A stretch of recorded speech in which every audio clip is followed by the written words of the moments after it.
Саламатсыздар ма балалар? Бүгінгі біздің математика сабағымыз өтілген тақырыптарды қорытындылау, яғни айтқанда өзімізді тексеру. Сабағымыздың мақсаты нені үйренгенімізді қорытындылаймыз, тексереміз. Бірінші тапсырма бойынша қос теңсіздіктерді жеке екі теңсіздікке ауыстырып делінген екен. Яғни айтқанда x белгісізі 12-ден артық және 15-тен кем деп оқылады теңсіздігіміз. Жеке екі теңсіздікке ауыстырғанда x белгісізі 12-ден артық және x белгісізі 15-тен кем деп оқылады.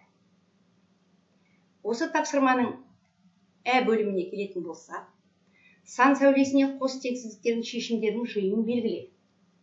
Шешімдер жиынын фигуралы жақшаның көмегімен жаз делінген. Яғни айтқанда, бірінші теңсіздігіміз x белгісізі 4-тен артық және 8-ден кем деп оқылатын болса, олардың ортақ жиыны 5, 6, 7 сандары болып табылады. Екінші, x белгісізі 1-ден артық 5-тен кем теңсіздігі, олардың ортақ жиыны 2, 3, 4 сандары болып табылады. Және үшінші, x белгісізі 2-ден артық және 4-тен кем болатын болса, олардың ортақ жиыны тек қана 3 саны болып табылады. Екінші есебіміз. Теңдеуді шешуде өрнектерді ықшамдау ережесін қолданамын. Яғни айтқанда теңдеулердің күрделі теңдеуді шешіп білеміз біздер.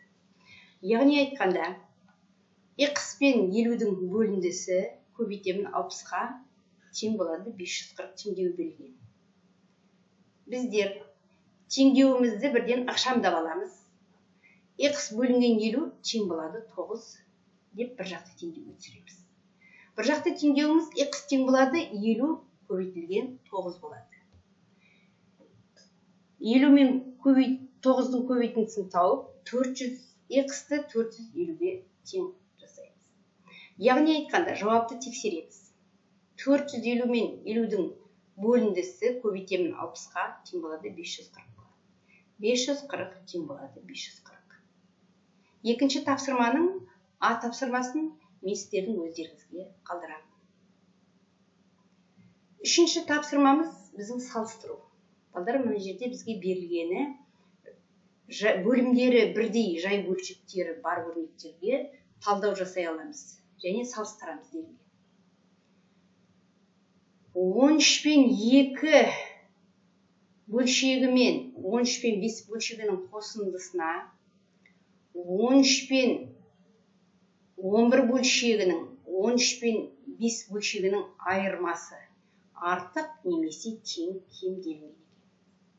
Біздер бұл бөлшекті былай оқимыз.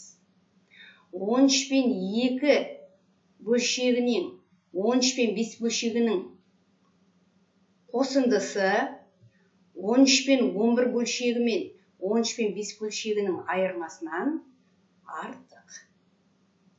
Келесі бөлшектегі сандарды өздеріңіз шығара қоясыздар. Төртінші тапсырма. Есеп бойынша әріпті өрнек жаз. 260 кг қызанақ жиналды. К жәшікке 24 кг-нан салынды. Неше килограмм қызанақ жиналды? К деп отқанымыз, балдар, әріпті өрнек. Яғни ол 8 деп аламыз. Оны есептейміз.